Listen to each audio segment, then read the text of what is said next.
प्रिय भक्तों, आज मैं आपको सुनाने जा रही हूँ कामिका एकादशी की एक ऐसी कथा जो सिर्फ कथा नहीं, भक्ति की सौगात है। इसमें होगा सावन का प्रेम, शिव पार्वती का आशीर्वाद, लक्ष्मी नारायण का वरदान और गणेश जी की मधुर मुस्कान। आपसे बस एक छोटी सी विनती है, इसे शुरू से अंत तक जरूर सुनना। क्या पता कहीं भगवान की कृपा अधूरी ना रह जाए। श्रावण की हरियाली में भीगा वो गांव जहां तुलसी के चौरे पर दीप जलते थे, मंदिर की घंटियां सुबह सुबह पूरे आंगन को पवित्र बना देती थी। उसी गांव में रहती थी एक पतिव्रता स्त्री। उसका नाम था धरा। उसकी पूजा में सच्चाई थी, व्रत में श्रद्धा थी और मन में केवल एक ही अभिलाषा, भगवान विष्णु का साक्षात आशीर्वाद। धरा के पति धर्मदत्त गांव के पुरोहित थे, जिनकी पूजा कीर्तन से पूरा क्षेत्र आलोकित रहता था। परंतु इस वर्ष श्रावण उनके जीवन में कुछ अलग लेकर आया। सावन की पहली ही एकादशी कामिका एकादशी आई और साथ ही कुछ अद्भुत घटनाएं शुरू हो गई। एक दिन ब्रह्म मुहूर्त में धरा ने स्वप्न देखा, एक गहरा नीला प्रकाश जिसमें लक्ष्मी नारायण कमलासन पर विराजमान थे। लक्ष्मी जी मंद मुस्कान से कह रही थी, हे देवी, इस कामिका एकादशी को विधि पूर्वक व्रत करो, अपने मन की कामनाएं गंगा जल में समर्पित करो और देखो भगवान स्वयं तुम्हारे द्वार आएंगे।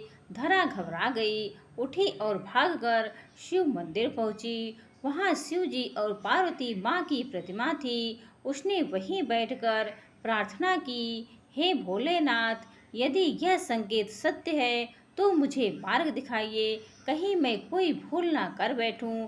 तभी मंद हवा चली, बेल पत्र गिरा और गणेश जी की मूर्ति के पास दीपक अपने आप जल गया। धरा समझ चुकी थी, देवताओं का आवाहन हो चुका है। अब श्रावण के उस पवित्र सोमवार को सुबह जब कामिका एकादशी और सोमवार एक साथ पड़ रहे थे, पूरा गांव शिव की भक्ति में लीन था और धरा ने अपने आंगन को तुलसी, बेलपत्र, गंगा जल और पुष्पों से सजाया। उसने व्रत का संकल्प लिया, बिना नमक, बिना अन्न, केवल भगवान के नाम का जप। शाम होते होते उसकी पूजा पूरी हुई। जैसे ही उसने विष्णु सहस्त्र नाम का पाठ शुरू किया, वहाँ एक दिव्य तेज प्रकट हुआ।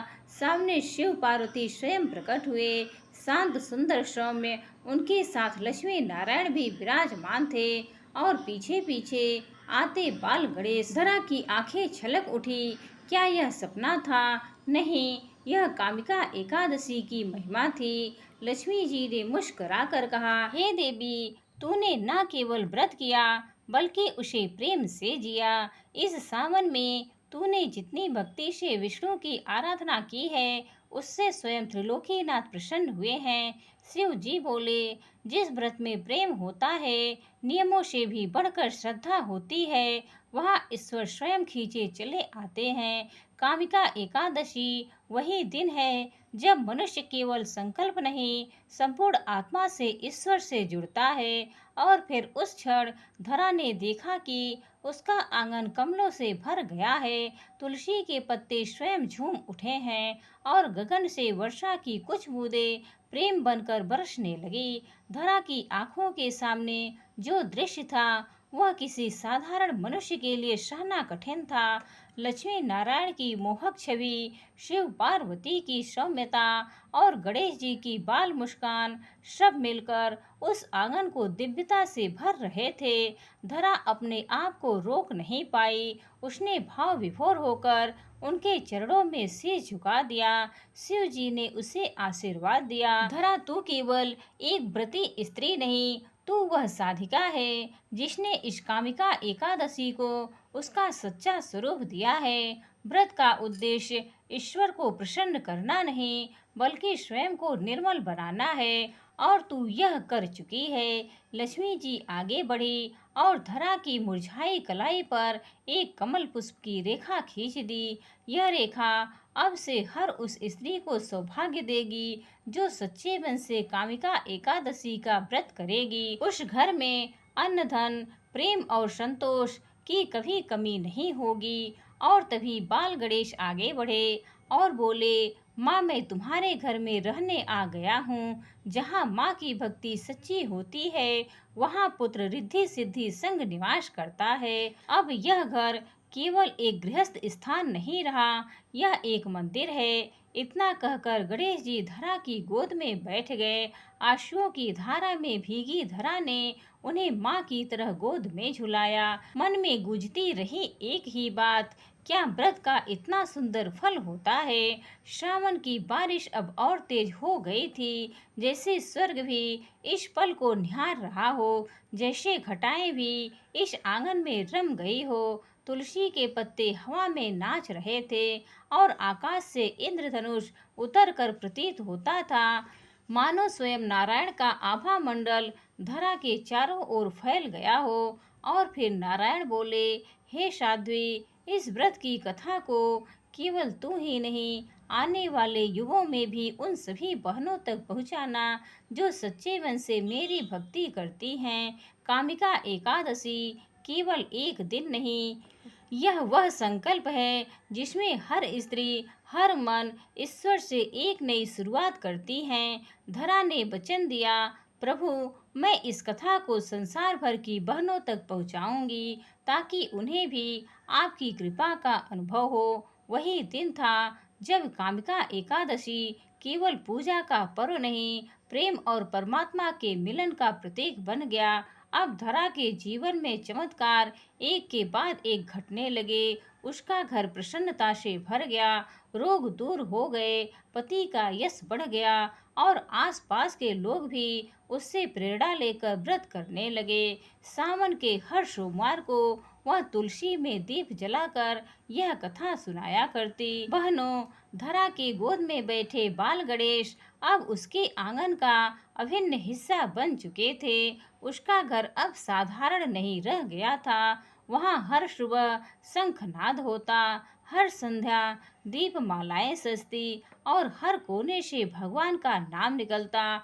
एक दिन जब सावन की घटाएं कुछ अधिक ही घनी थी, गांव में किसी ने देखा कि धरा के घर के ऊपर एक तेज सुनहरी आभा फैल रही है, जैसे किसी देवालय के ऊपर प्रभा मंडल बनता है। पहले तो लोग अचंभित हुए, पर फिर जब उन्होंने उस घर से आती लक्ष्मी नारायण के भजन की स्वर लहरियां सुनी, तो हर कोई खींचा चला गया। अब धरा की चौखट पर नन्ही बच्चियों से लेकर वृद्ध महिलाएं तक सब बैठकर भक्ति भाव से कामिका एकादशी की कथा सुनने लगी। हर सोमवार, हर एकादशी पर उसका आंगन मंदिर जैसा लगता और शिव पार्वती की प्रतिमा से सुगंधित धूप की लहरें पूरे गांव को छू जाती। एक शाम सावन की घनघोर वर्षा के बीच कुछ विशेष घटित हुआ। पूजा के समय जब धरा ने विष्णु सहस्त्र नाम का पाठ शुरू किया, तब अचानक आकाश में बिजली चमकी और गुलाब के फूलों की वर्षा होने लगी। हाँ, असली गुलाब जो आकाश से गिर रहे थे, जैसे स्वर्ग अपने कमल धरती पर बिछा रहा हो। उस भीड़ में एक वृद्धा बैठी थी, मौन, अशक्त और नेत्रहीन। धरा ने उसका हाथ थामा और लक्ष्मी जी की मूर्ति के सामने बैठा दिया।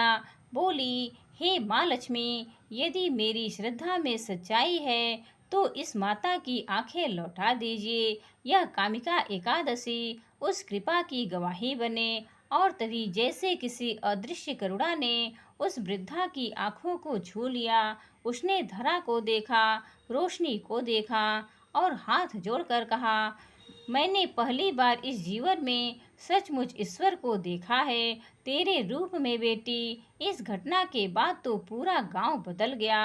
अब वहाँ के हर घर में तुलसी चौरा बना, हर नारी ने व्रत का संकल्प लिया और हर मन में कामिका एकादशी की प्रतीक्षा रहने लगी। शिव जी प्रसन्न होकर बोले, जो गांव धर्म की भूमि बन जाए, वहाँ मेरा वास स्थायी हो जाता है। और पार्वती माँ ने धरा को गले लगाते हुए कहा, तेरी ममता ने इस व्रत को केवल नियम नहीं, एक जीवित श्रद्धा बना दिया है। अब तू केवल एक स्त्री नहीं, कामिका व्रत की प्रतिनिधि बन गई है। बहनों, श्रावण की एक घनघोर रात थी। पूरा गांव वर्षा में डूबा था। आकाश बिजली से चमक रहा था और बादलों की गड़गड़ाहट जैसे किसी देव मंत्र की तरह सुनाई दे रही थी। पर धरा का घर शांति में था।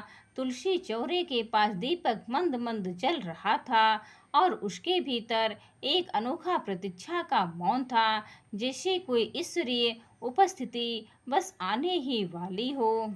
अचानक द्वार पर दस्तक हुई। धीरे धीरे धरा ने द्वार खोला। सामने एक संत खड़े थे। बहुत साधारण वेशभूषा में उनके चरण गीले थे, पर मुख पर ऐसी शांति जैसे हजारों जन्मों की तपस्या उनके मुख पर विराजमान हो। धरा ने बिना कुछ पूछे उन्हें भीतर बुलाया, चरण धोए, आसन दिया और कहा, स्वामी, सावन की रात है, बाहर बहुत वर्षा है, कृपया आज यहीं विश्राम करें और मेरे भाग्य को पूर्ण करें। संत मुस्कुराए और बोले, मैं यहाँ विश्राम के लिए नहीं आया बेटी, मैं तो उस प्रेम को देखने आया हूँ जो अब युगों से ओझल हो गया था। तूने जिस श्रद्धा से कामिका एकादशी का व्रत किया है, उस भावना को अब संपूर्ण धरती तक पहुँचाना चाहिए। धरा चौकी बोली, आप कौन है प्रभु? आपका वचन मेरे हृदय को झकझोर दिया है। यह कोई साधारण वाणी नहीं। तभी उन्होंने अपना हाथ उठाया और पूरा घर एक सुनहरी आभा से भर गया। उनकी आंखों से समुद्र जैसी गहराई, हृदय में सप्तर्षियों की भांति और पांवों के पास स्वयं शंख, चक्र, गदा, पद्म की आकृतियां दिखने लगी। धरा ने थरथराते स्वर में पूछा, प्रभु आप नारायण?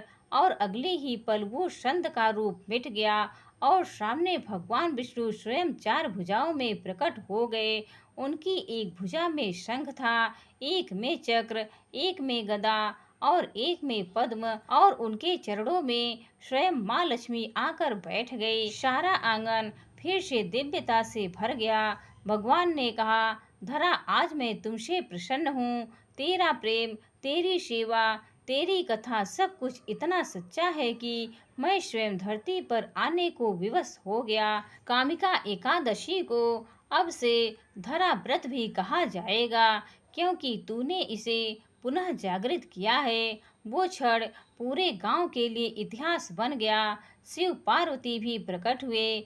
पार्वती माँ ने धरा को गले लगाया और कहा, बेटी, तूने संसार को दिखाया कि श्रद्धा किसी जाति, अवस्था, विद्या से नहीं होती, वह तो केवल हृदय से होती है। अब तू हर उस स्त्री की प्रेरणा है जो अपने घर के मंदिर में दीप जलाती है।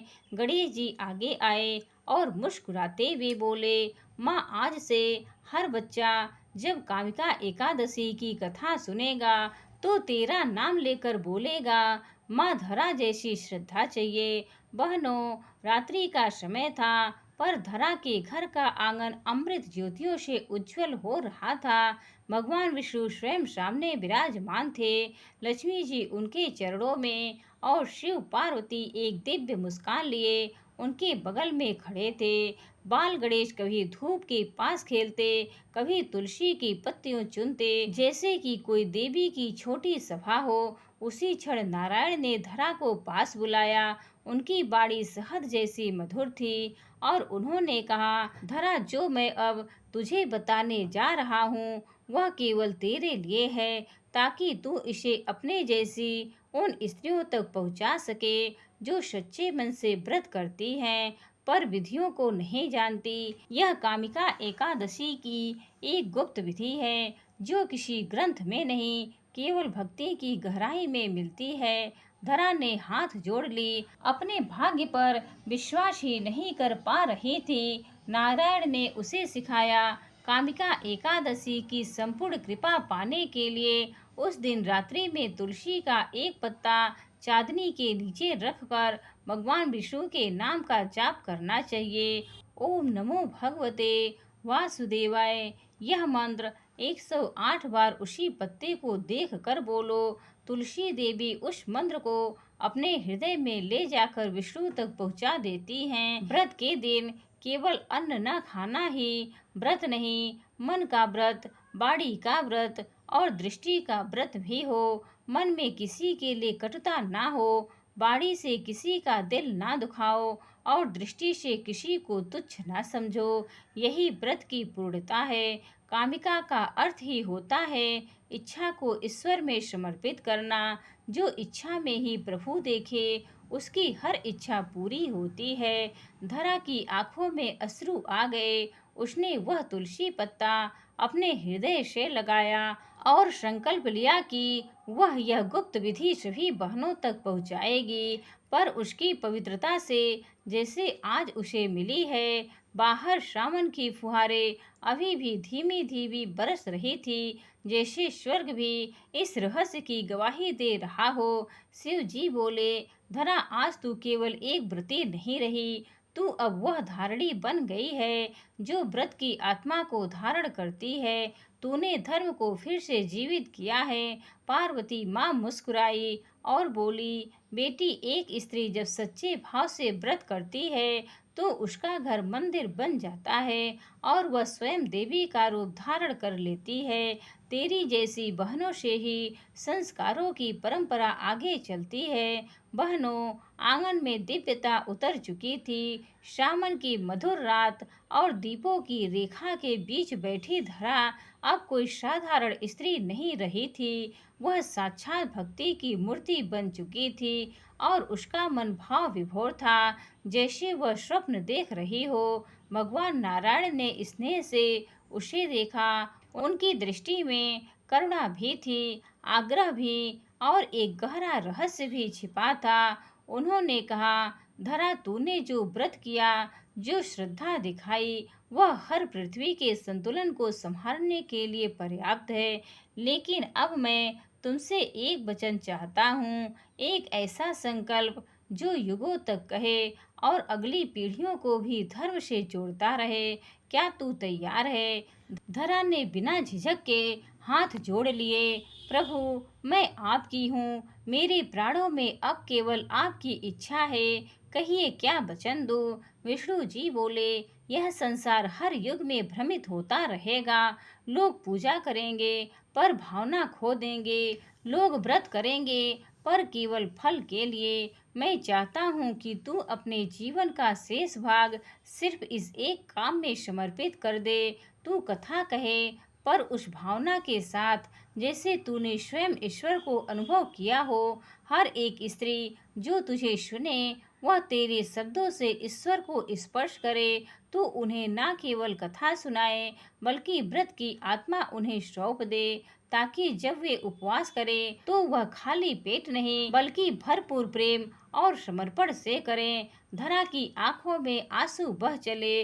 प्रभु, आप यह वचन ले चुके हैं। मेरी बाणी अब आपकी सेवा में है। मेरी कथा अब आपकी महिमा में बहती रहेगी। जब तक मेरी सांस चले मैं श्रावण की हर एक एकादशी पर यही कथा सुनाऊंगी और हर उस बहन तक पहुंचाऊंगी जो सच्चाई से आपको पाना चाहती है। और जैसे ही यह वचन लिया गया, आकाश में मेघ गर्जना करने लगा। हवा में एक मधुर घंटी की आवाज गूंजने लगी, जैसे देवगण स्वयं उस वचन को सुन प्रमाण दे रहे हो।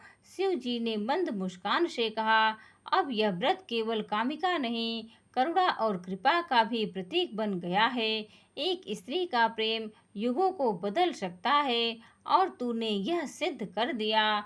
माँ पार्वती ने कहा, अब जो स्त्रियां इस व्रत को करेंगी, जब वे तेरा नाम लेकर कथा सुनेगी, तो मैं स्वयं उनकी रक्षा करूंगी। जिस घर में यह कथा बोली जाएगी वहाँ कलह नहीं, केवल करुणा होगी। गणेश जी ने अपनी बाल किलकारी में बोले, और मैं उनके द्वार पर बैठकर संकटों का अंत कर दूंगा। तभी नारायण ने अंतिम बार धरा की ओर देखा और बोले, अब तू केवल मेरी भक्त नहीं, तू धरा देवी कहलाएगी और तेरा नाम इस एकादशी के साथ युगों तक जुड़ा रहेगा। और फिर धीरे धीरे वह दिव्य प्रकाश विलीन हो गया। भगवान विष्णु, लक्ष्मी जी, शिव पार्वती और गणेश जी सब स्वर्ग लोक की ओर प्रस्थान करने लगे, पर पीछे छोड़ गए आशीर्वाद, कथा और एक रहस्यमय सौगंध। समय बीत गया पर उसे एक श्रावण के रात की गूंज, जो दिव्य दृष्टि, वो गुप्त वचन धरा के जीवन का केंद्र बन गया। उसने भगवान नारायण के आदेश को केवल आदर से नहीं, अपने अस्तित्व से स्वीकार किया। अब हर एकादशी पर वह गंगा जल से आंगन को धोती, तुलसी के चौरे पर बैठती और श्रावण की शोधी महक से भीगी आवाज में कथा सुनाया करती, ठीक वैसे जैसे उस रात प्रभु ने उसे सुनाई थी। और जब वह बोलती, बहनों, कामिका एकादशी केवल उपवास नहीं, यह वो दिन है जब आत्मा खुद को ईश्वर की गोद में सौंप देती है, तो सुनने वाली हर स्त्री की आंखें नम हो जाती, दिल भर आता और घर में एक अद्भुत शांति उतर जाती। उस वर्ष की अगली कामिका एकादशी पर पूरा गांव व्रत में लीन था। हर स्त्री तुलसी में दीप जला रही थी, हर बच्चे के मुख पर भगवान का नाम था और पुरुष सेवा में व्यस्त आकाश फिर से उसी दिव्यता से भर उठा। कुछ लोगों ने देखा जैसे कमल पुष्पों की बारिश हुई हो, पर इस बार भगवान नहीं प्रकट हुए। अब उनकी आवश्यकता नहीं थी, क्योंकि वह हर दिल में उतर चुके थे। हर बाड़ी में धरा की भक्ति उतर चुकी थी, हर घर एक मंदिर बन गया था और हर स्त्री एक धरा। और तब एक रात धरा ने वही तुलसी का पत्ता लिया, चांदनी के नीचे बैठी मंत्र बोला, ओम नमो भगवते वासुदेवाय।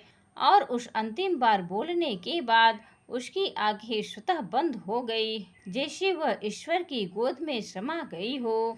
सुबह जब गांव की बहनें आई कथा सुनने, तो उन्होंने धरा को उसी मुद्रा में शांत देखा, जैसे वह अब भी कथा सुन रही हो, पर अब उसकी मुस्कान में मुक्ति थी। सखियों, आज जो हम कामिका एकादशी का व्रत करते हैं, जो हम कथा सुनते हैं, जो हम तुलसी पर दिया जलाते हैं, उसमें कहीं न कहीं धरा जैसी किसी बहन की भक्ति छिपी होती है। कथा बस कहने की चीज नहीं, कथा जीने की चीज है। और जब हम प्रेम से सुनते हैं, श्रद्धा से करते हैं, तो साक्षात विष्णु, शिव, लक्ष्मी, पार्वती और गणेश सब हमारे घर आ जाते हैं। तो प्रिय भक्तों, यह थी कामिका एकादशी व्रत की कथा। प्रिय भक्तों, उम्मीद है आज की यह कहानी आप सभी को पसंद आई होगी। हर हर महादेव।